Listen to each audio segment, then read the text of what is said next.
Look, it is staggering the extent to which politicians seem to think that because they can grab a few headlines, we're happy to be led by the nose into agreeing with them.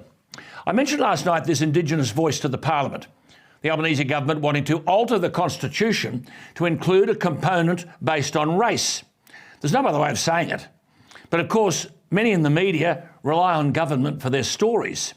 So witness the Me Too-ism of the media response to the Albanese announcement that a proposal will go to us in a referendum to alter the Constitution. This is the question, quote, do you support an alteration to the Constitution that establishes an Aboriginal and Torres Strait Islander voice, unquote.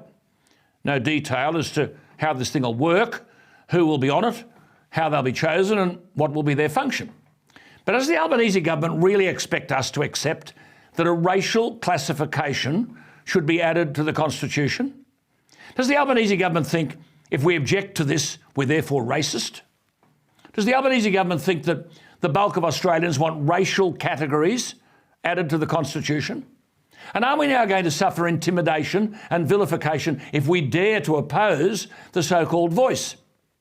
And do the proponents of this voice actually believe what the Prime Minister has said, that to date, Indigenous Australians haven't been consulted on matters affecting them? Now, governments may not get it right, but they talk to people in the aged care industry about aged care problems. They talk to farmers, often in one-sided discussion, I might add, about the farmers' access to water, for example, in the Murray-Darling system. I'm not saying that governments discuss these things with those affected as often as they should, but the justification for this, that a voice is needed because Indigenous Australians aren't consulted, is absolute piffle. There is a Council of Peaks, P-E-A-K-S, which represents 70 top Aboriginal organisations and claims to be in a formal partnership with Australian governments. Aboriginal people don't have a voice? Well, over the last two ministers for Indigenous Affairs, Ken Wyatt and today Linda Burney, lost their voices because both are Indigenous Australians. And if there are 11 federal MPs identifying as Aboriginal in the National Parliament, is that voice not enough? Are there 11 people representing the aged care community? Are there 11 representing the disabled? Are there 11 representing our Muslim or Lebanese or Italian communities? What the hell are we on about here? Warren Mundine is widely regarded, highly esteemed, as a significant Australian Indigenous leader.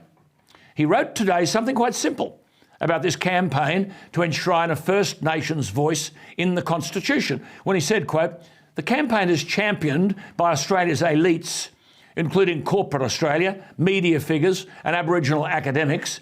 When I speak, he said, to Aboriginal people day to day, I don't find support, but rather indifference, confusion as to what it's about, or outright opposition, unquote. Warren Mundine rightly says, quote, my first reaction was, why amend the Constitution at all?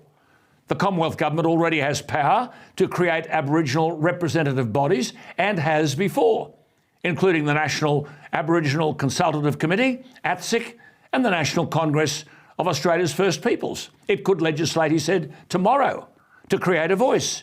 No referendum.